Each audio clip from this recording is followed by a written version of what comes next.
Eu resolvi escolher essa música, que é uma música cristã, que vai falar aí de um momento muito importante para os judeus. A gente vai interpretar hoje nessa aula como a primeira diáspora judaica dentro da trajetória dos judeus. Eu peço licença para dizer que não sou judia e que não sou especialista sobre esse assunto. Sou apenas uma professora de geografia muito curiosa que estou aqui me comprometendo em passar para vocês informações importantes para que mais à frente nessa aula, quando a gente for efetivamente falar sobre o nosso tema, não existam muitas dúvidas acerca da interpretação sobre esse conflito geopolítico. Então, para começar essa aula, eu preparei aqui um cronograma falando um pouquinho sobre a trajetória dos judeus, falando um pouquinho sobre a vida dos judeus. E eu vou dividir entre primeira diáspora, segunda diáspora e terceira diáspora. Primeiro, o que é diáspora? Diáspora é dispersão de um povo. É quando um povo sai do seu lugar de origem e começa a se dispersar pelo mundo, começa a peregrinar, a ir de encontro a outros locais em busca de quê? Em busca de refúgio, em busca de territórios, por vários motivos. Então a gente vai falar um pouquinho sobre essa trajetória judaica que é marcada por muitas diásporas, por questões relacionadas a conflitos dos judeus com outros povos e de outros povos também com os judeus, e conflitos territoriais. Beleza? Então vem comigo, pega a sua caneta, pega aí o seu caderno e anota tudo que a gente vai conversar aqui porque é muito importante.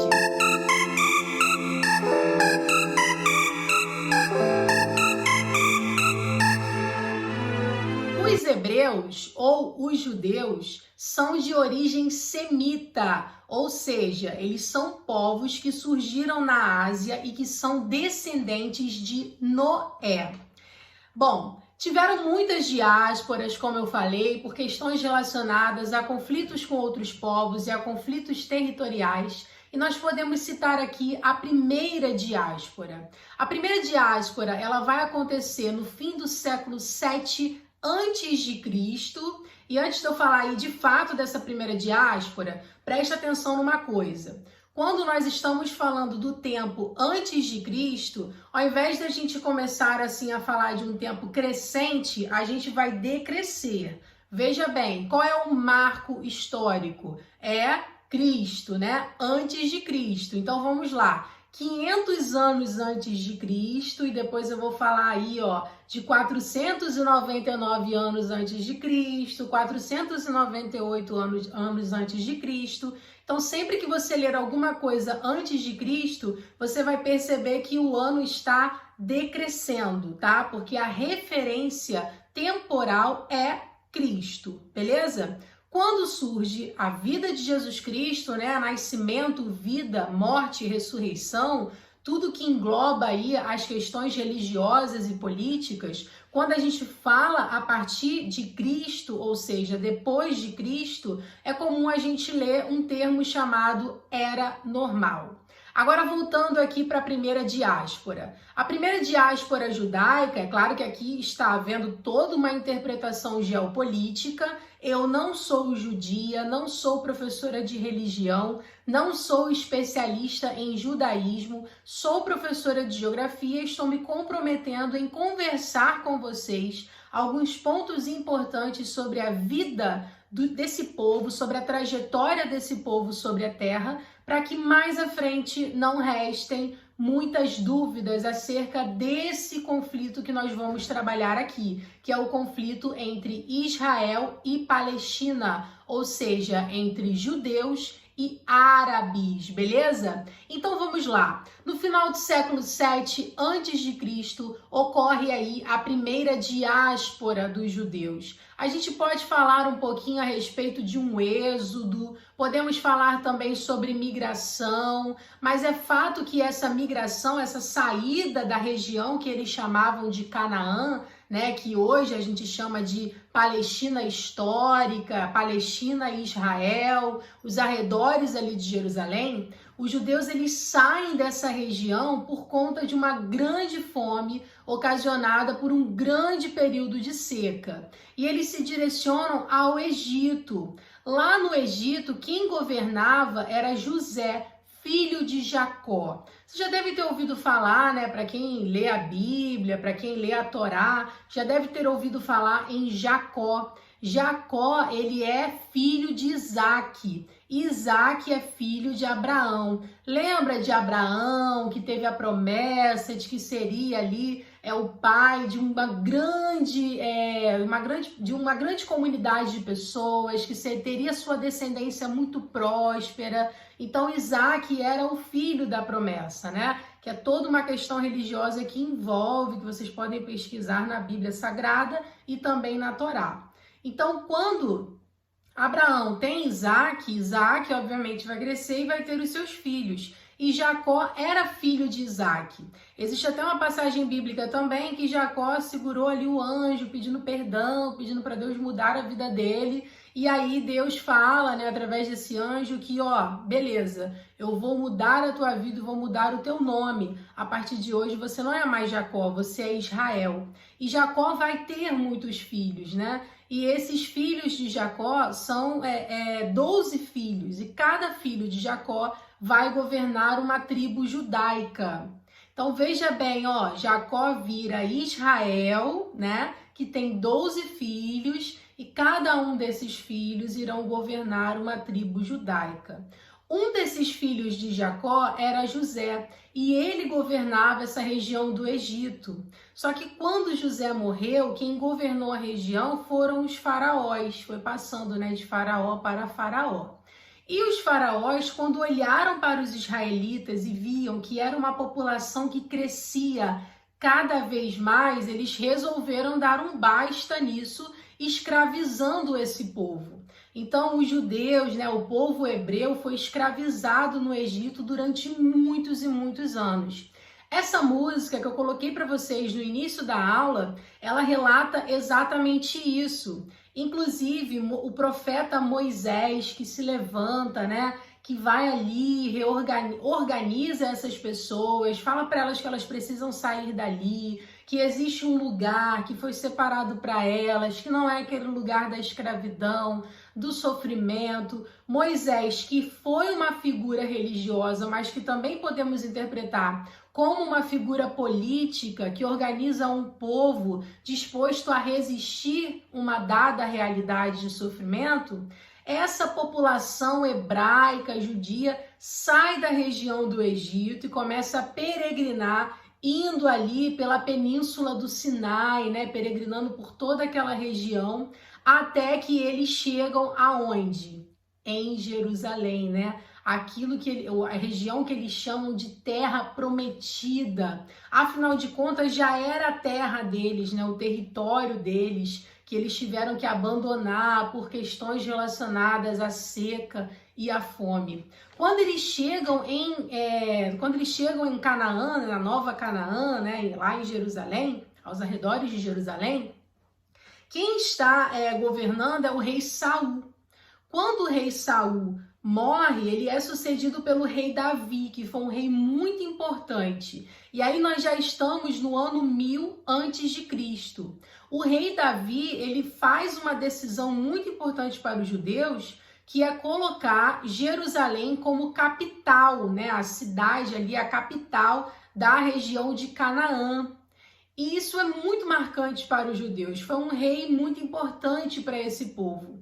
Depois de Davi vem o rei Salomão, que é filho do rei Davi, que governa durante quase 40 anos e foi um período assim de grande apogeu para os judeus, né? Foi um período assim de ascensão, um nível altíssimo de reconhecimento político e territorial. Então o rei Salomão, ele auxiliou demais o povo de Israel. Esses dois reis foram muito importantes para o povo de Israel, para os judeus.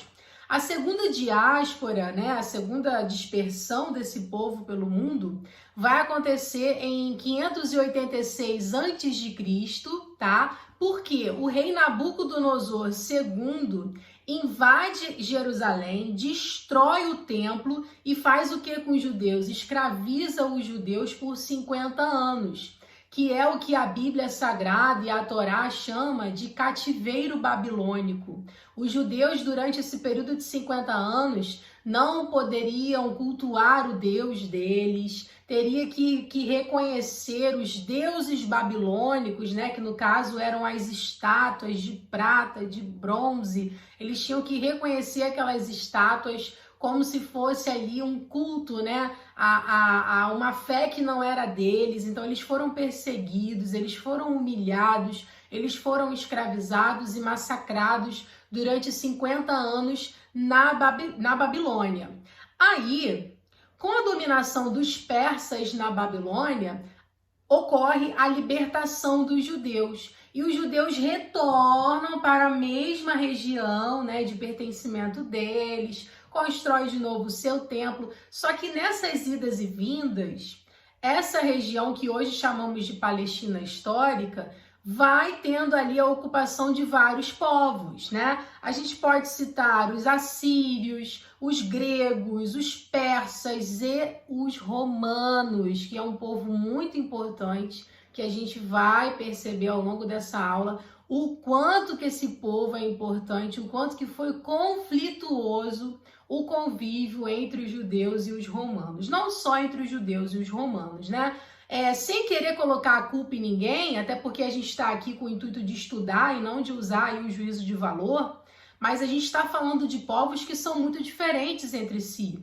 Povos que possuem religiões diferentes, comportamentos, culturas, idiomas, né, vestimentas, e principalmente a questão da crença religiosa, né, que é muito marcante para o ser humano, que é onde o ser humano vai exercer o ápice da sua cultura e da sua identidade. Então tudo isso é muito caro e quando é muito diferente, gera o quê? O choque cultural. Então estamos aqui basicamente falando sobre um contexto histórico que vai ocasionar uma série de conflitos justamente pela questão do choque cultural, beleza?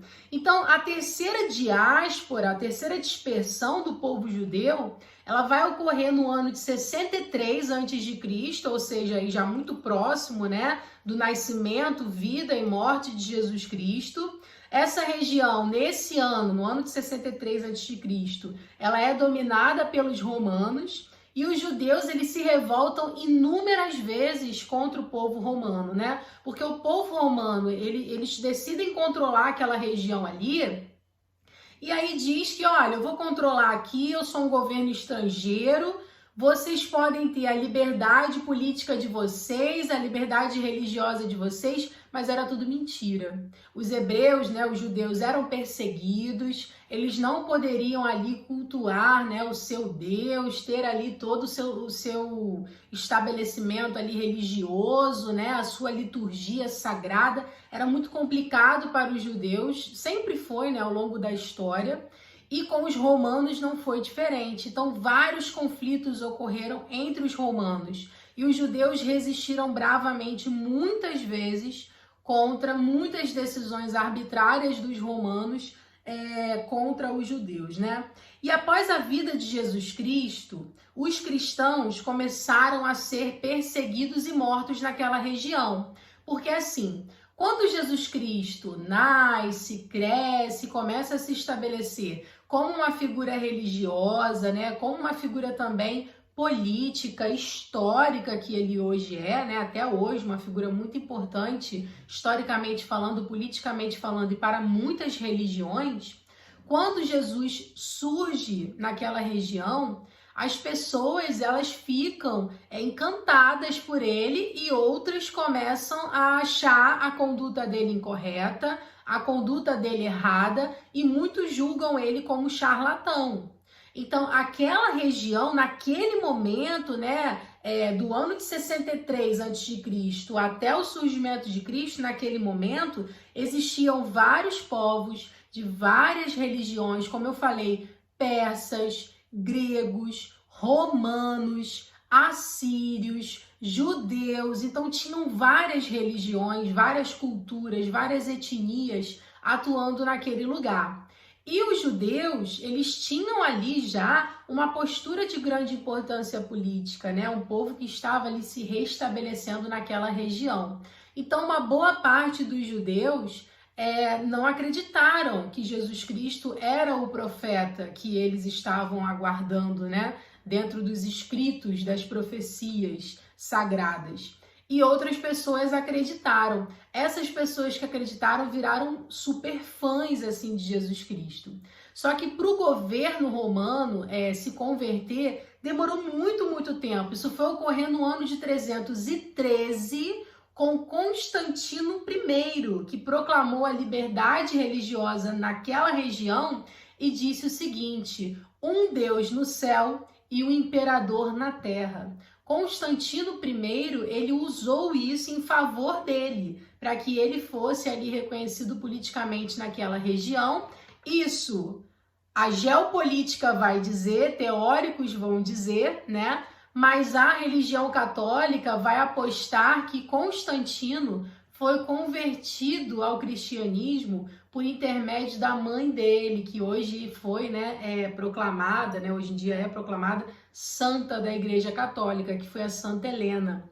Então, a gente está percebendo aqui que existem várias questões relacionadas com o sagrado de muitas religiões e também com o contexto histórico, né, com a trajetória da humanidade. Bom, durante o Iluminismo, a gente já está indo para uma outra etapa, né? Vou voltar aqui mais um pouquinho. Dei um salto aqui imenso, né? Então, quando no ano de 313 o Constantino I se declara a favor da liberdade religiosa, ele já começa a andar em passos lentos a caminho dessa conversão do Império Romano ao cristianismo, tá? E logo em seguida isso aconteceu. O Império Romano foi lá e se converteu ao cristianismo. Em 638, aí já depois de Cristo, obviamente, né? Os muçulmanos, eles conquistaram a Palestina. E demos um outro salto aí, né? Na história, no tempo. Em 1517 até 1917, aquela região foi controlada pelo Império Otomano. Tá? É importante a gente citar isso. Agora que a gente já sabe essas informações, vamos falar um pouquinho sobre o que seria o antissemitismo. O antissemitismo é o preconceito, é a perseguição aos judeus, que a gente vai perceber que existiu em vários lugares e ao longo de todo esse tempo. Né? A gente está falando uma coisa muito antiga. O judaísmo é muito antigo, né? A gente está falando aí de uma religião, a gente está falando de um povo que surge há mais de 4.000 anos atrás. A gente está falando de algo que vem antes daquilo que chamamos de era normal, né? Que é o DC, o depois de Cristo. Então, a gente pode citar aí que em 1066, por exemplo, houve o massacre da Granada, que foi quando muçulmanos invadiram o Palácio da Granada e mataram os judeus. Olha só, muçulmano matando judeu. Por quê, professora? Choque cultural. com busca por conquistas territoriais. A gente está falando de povos que estão em constante conflito. Então a gente percebe que esse conflito entre judeus e árabes é uma coisa muito antiga. Não é de agora, né? Uma coisa que já faz muito tempo. Entre os séculos 7 e 15, tá? DC, depois de Cristo, os judeus foram expulsos do norte da Europa, acusados de crucificarem Jesus. Porque nesse momento o cristianismo ele já está muito forte na Europa. A Europa é católica, né? A Europa ela vai utilizar essa ideologia religiosa para proclamar muitos impérios, para expandir muitos impérios. Então isso é muito forte, isso é muito fervoroso dentro dos europeus. E os judeus, eles são acusados de crucificarem Jesus. E vocês devem ter reparado que por conta dessas diásporas que os judeus foram sofrendo, nessa dispersão deles no mundo, eles foram se dispersando em várias partes.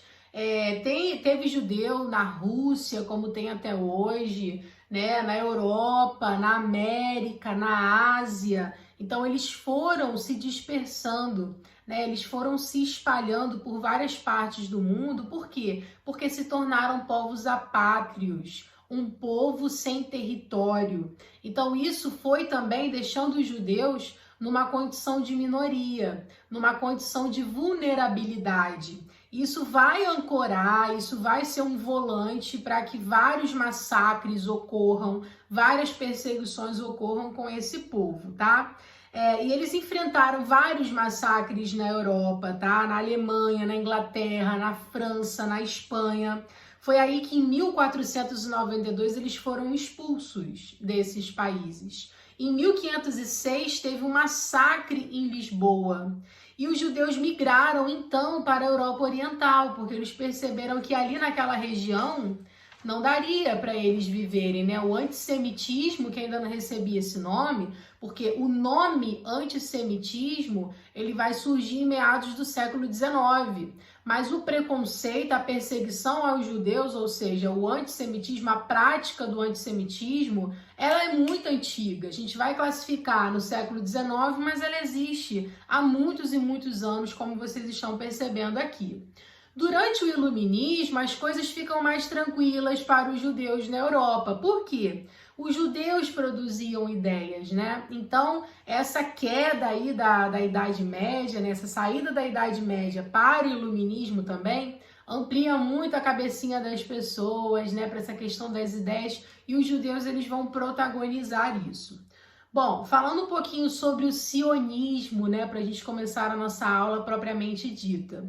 Quando no século XIX surge a classificação do antissemitismo, surge também o que? A gente já sabe que o antissemitismo existe, que o preconceito contra a gente existe. Agora, o que a gente quer? A gente quer sair dessa condição de vulnerabilidade. A gente quer o quê? A gente quer o sionismo. O que é o sionismo? É a defesa de que o povo judeu tem que ter ali o seu próprio território, tem que ter o seu Estado. Beleza? Então vamos fechar aqui esse primeiro momento da nossa aula para que agora então a gente possa falar sobre o conflito Israel e Palestina, judeus e árabes. Vem comigo!